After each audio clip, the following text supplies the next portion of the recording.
Hi guys, Mike back again with part 5 of the Q&A. We are on question 42 of 91, so we are getting there, nearly halfway there. Once we've done this video, we will be halfway through.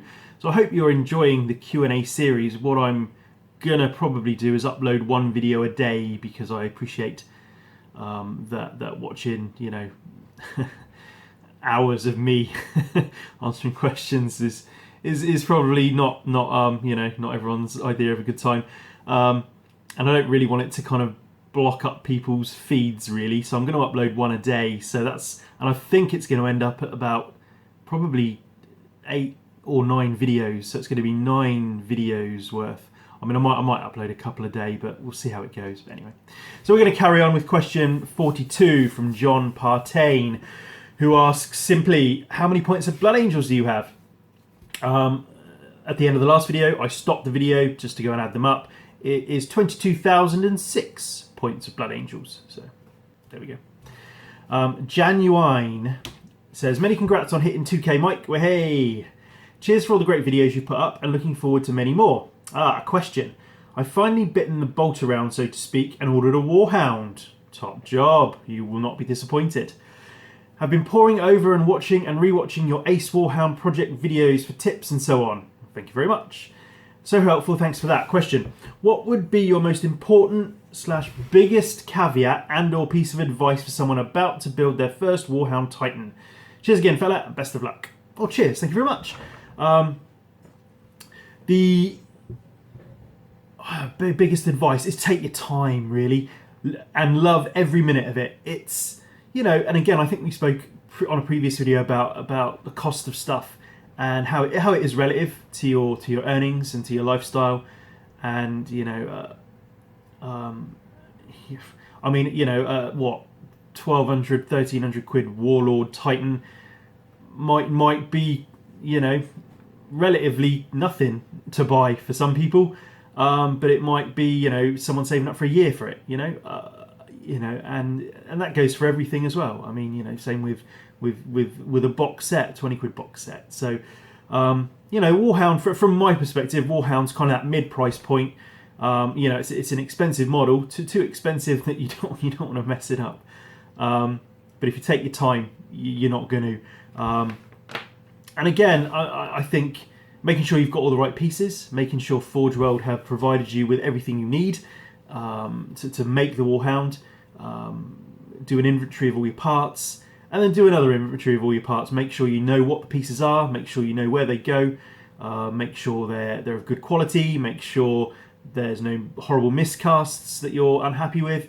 I mean, you might get slight kind of mold slippage that you might be able to fix, or you might not want to fix it, and Forge World have always been excellent in providing replacement pieces. But yeah, take your time. The instructions aren't very good for the Warlord, really.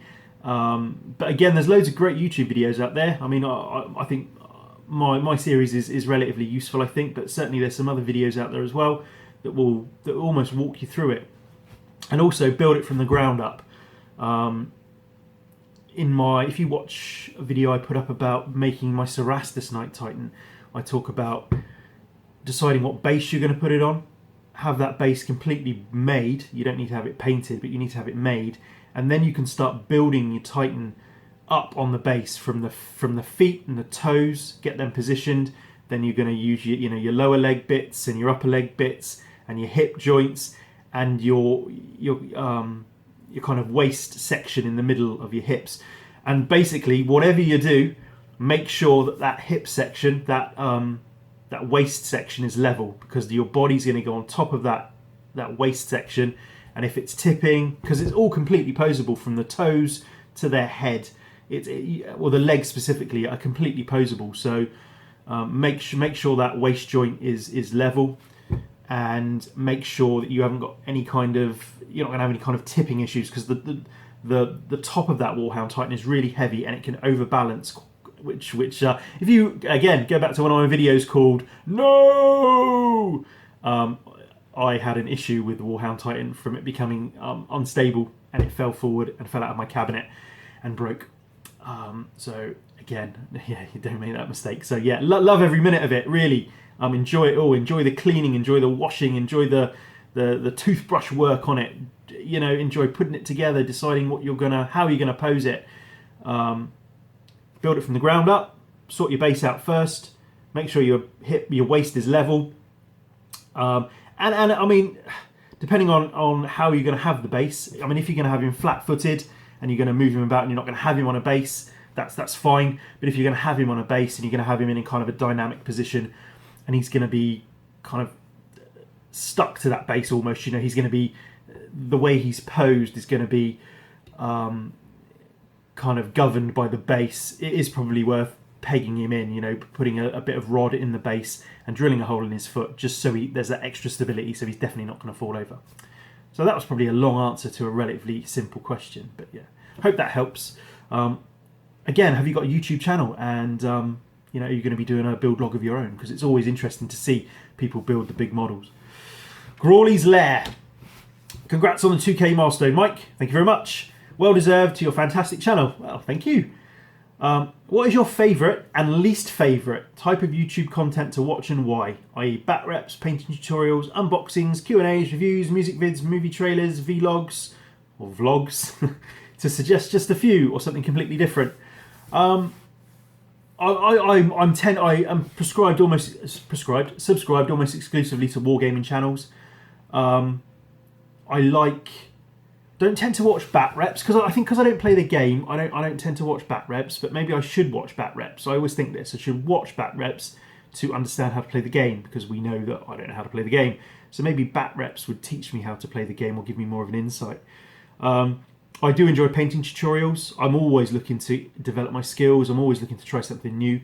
And so I do enjoy painting tutorials. I do enjoy the unboxing as well. I like looking at maybe something I haven't bought. I mean, I don't own a Warlord Titan, for example, so I did have you know, I do look for Warlord unboxings every now and again, just to see, you know, is it something I'm interested in? You know, would I want to get one?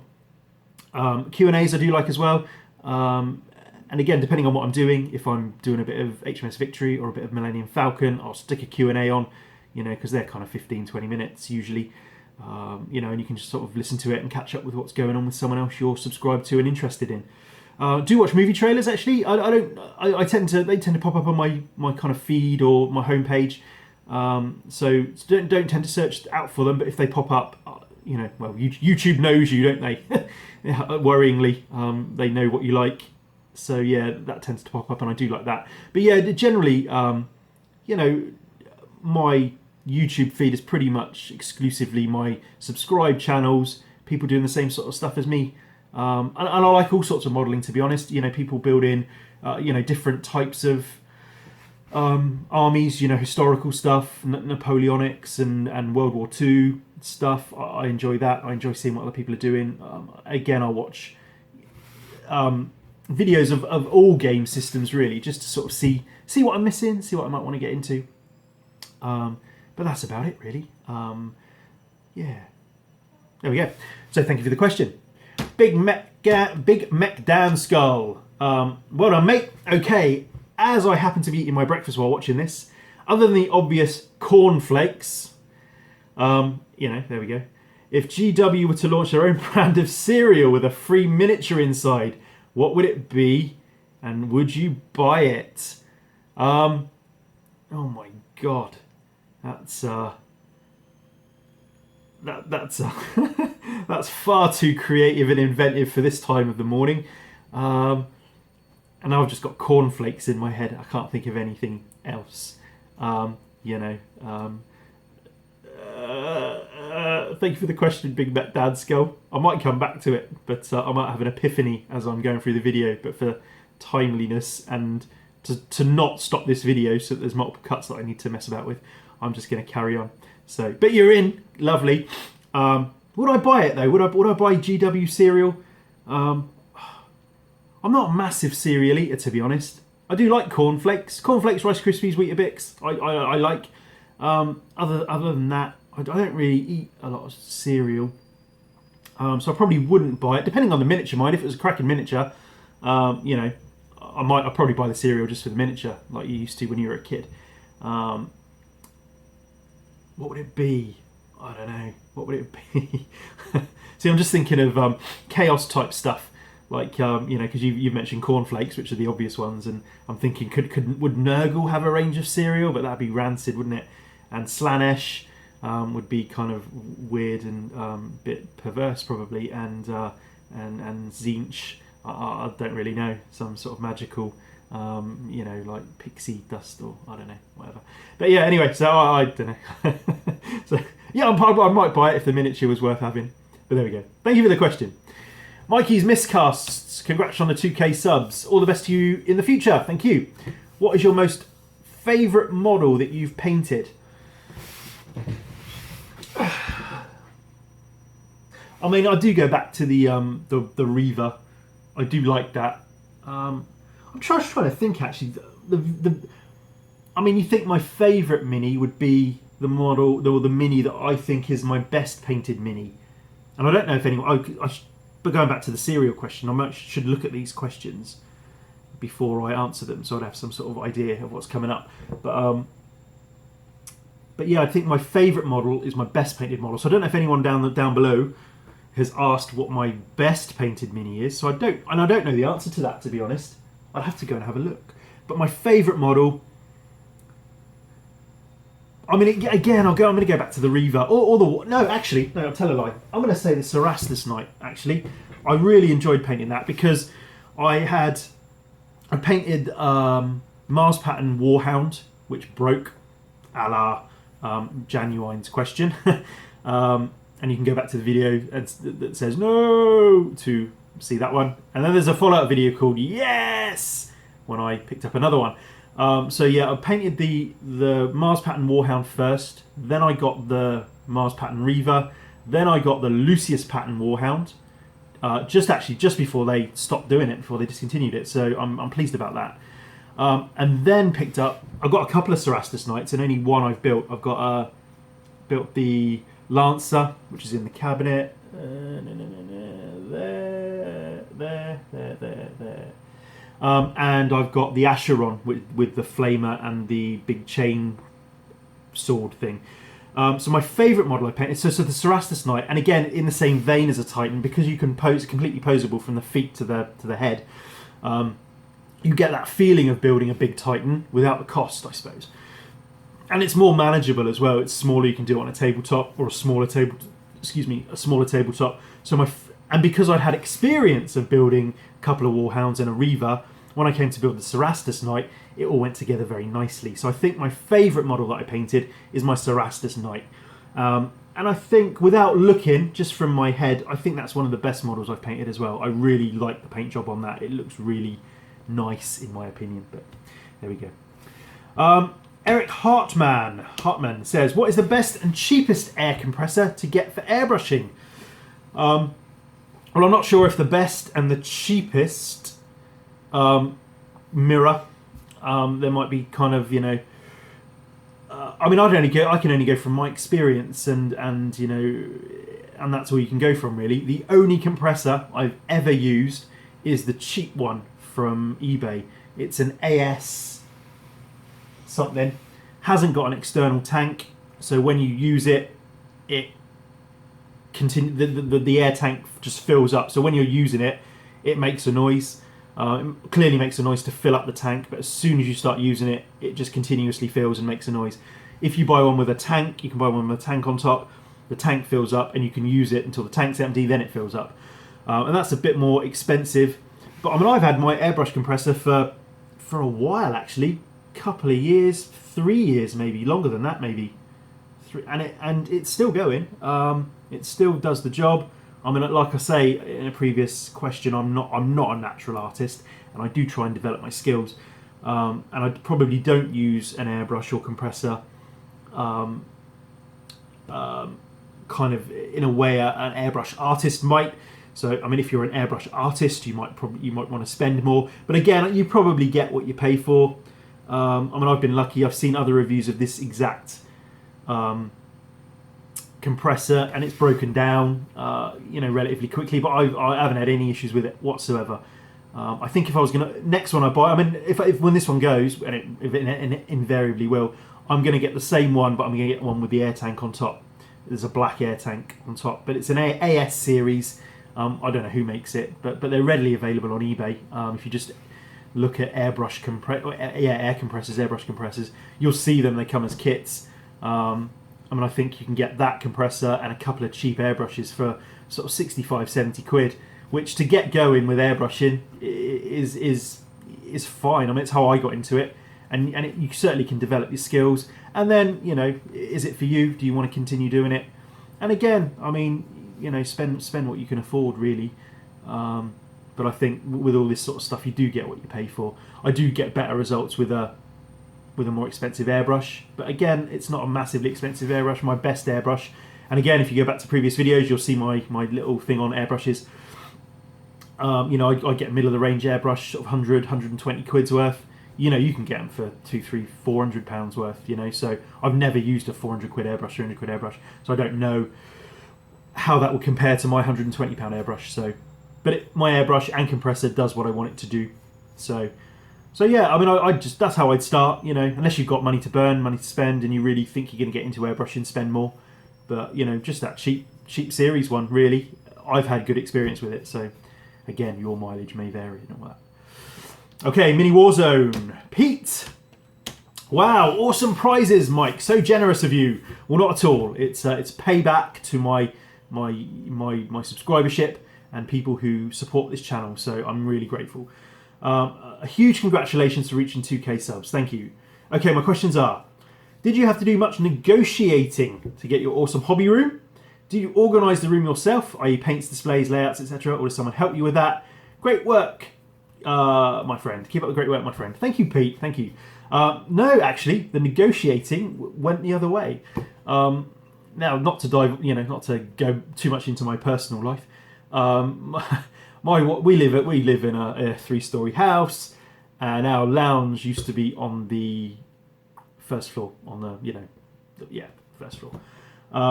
Not the ground floor, first floor. So, and this used to be the lounge. This room used to be the living room. But my wife was desperate for another baby, but I felt the house wasn't big enough for another baby. So we converted our garage, which was built into our house, sort of integral. We converted that into the living room. And again, there's a video on that. I've done a video on that conversion. And the trade-off was that we were going to have another baby, and that we were going to, because the garage was actually my workshop. And at the time I was building rockets quite a lot, and I was using the garage, you know, because building rockets can be a messy business. And I was just sort of coming out of rocketry, really. I was losing interest in it. So it kind of worked out quite well. So she wanted another baby. I said the house wasn't big enough. We decided to convert the garage into the living room. And the trade-off, her trade-off from her to me was that, okay, you're going to lose your workshop, but you can have the old living room as your office / games room / workshop / whatever you want to do with it. So I had no negotiating whatsoever. The negotiating on my part was whether we were going to have another baby or not, which we did. And she's 9 months old now. So no, I didn't have to do any negotiating. So I'm a lucky so-and-so. I'm really pleased to have this room. It's one of the biggest rooms in the house, actually. So I'll keep, you know, I don't mention that to her. So yes, that was the kind of negotiation that went. And I do organise it myself. My wife helped me paint it. We repainted it, and again, we just the walls were magnolia anyway, but it had been our lounge, our living room for a bit. So when it was empty, took the opportunity to repaint the whole thing, repainted the ceiling. We already had wood floor down in here, which I'm happy with. So basically moved everything from my old hobby room, which was the small room. And if you watch some of my old videos, you'll see me in a very small. It was the third bedroom, basically. So moved from there, moved to in here, and I was able to do what I liked with it. So yeah, to be fair though, my wife didn't help me. She helped me paint it, but she gave me the idea for this setup here. In the middle of the room, I've got a sort of a pod of shelves, low shelves. They're like 4 foot tall, and there's two on each side, and then one on each end. And on top of that, I've put a big tabletop, which you can see covered in, oh god, I can't get my flipping orientation on. You can see covered in the black fabric, and I use that for playing board games, building stuff on. Yeah, so it's 4x3, that tabletop, just placed on top, bit of 18 mil thick bit of plywood. So that's quite nice. So I can walk around the whole thing, and it's, you know, and I've got shelves underneath for storage and stuff. So that works out well. So no, and I don't tend to change much. I like the cabinets on the back wall, so they're going to stay. And then my desks, I've got a wall of desks on this side of the room, and then my pod thing in the middle, and I've got kind of another table there.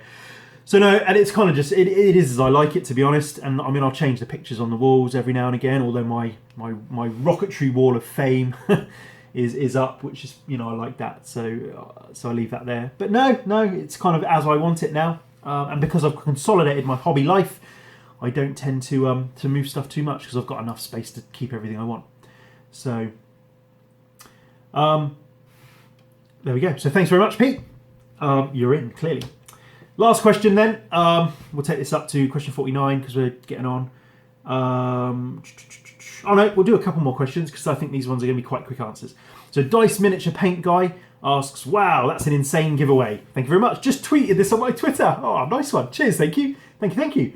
How is it to have 2K subbers? It's a bit mad, actually. It's quite humbling. It's I can't believe it, really. You know, I started off, like I said, this channel off with no expectation at all. And like I said before, we all start on zero.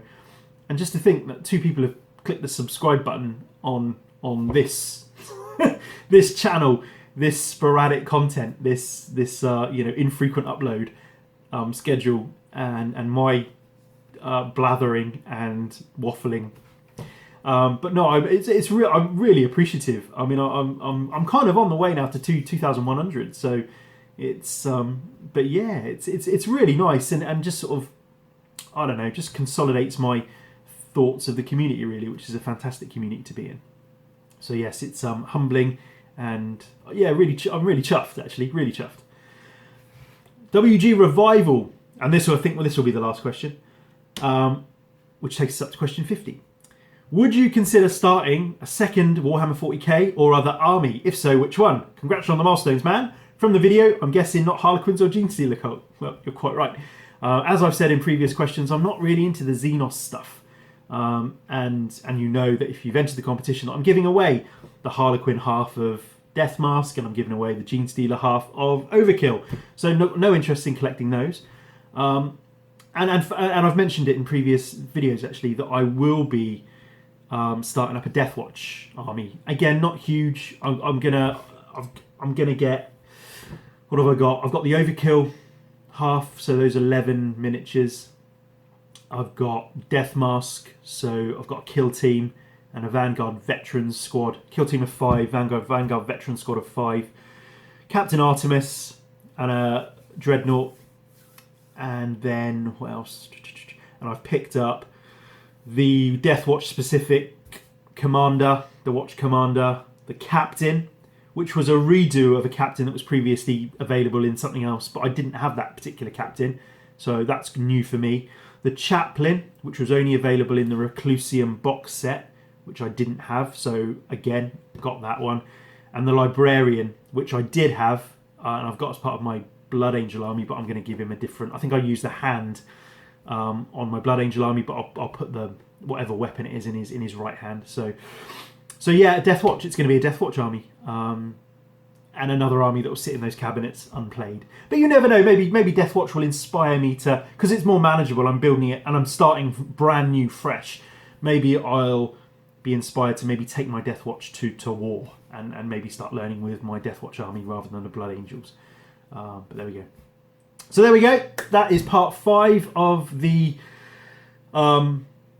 Q&A series, and we're up to question 50. So we've got 41 questions to go. So we are on track for 8 or 9 videos, depending on how long it takes to answer questions. So that's it for this one, and I'll catch you on the next one. Cheers, guys.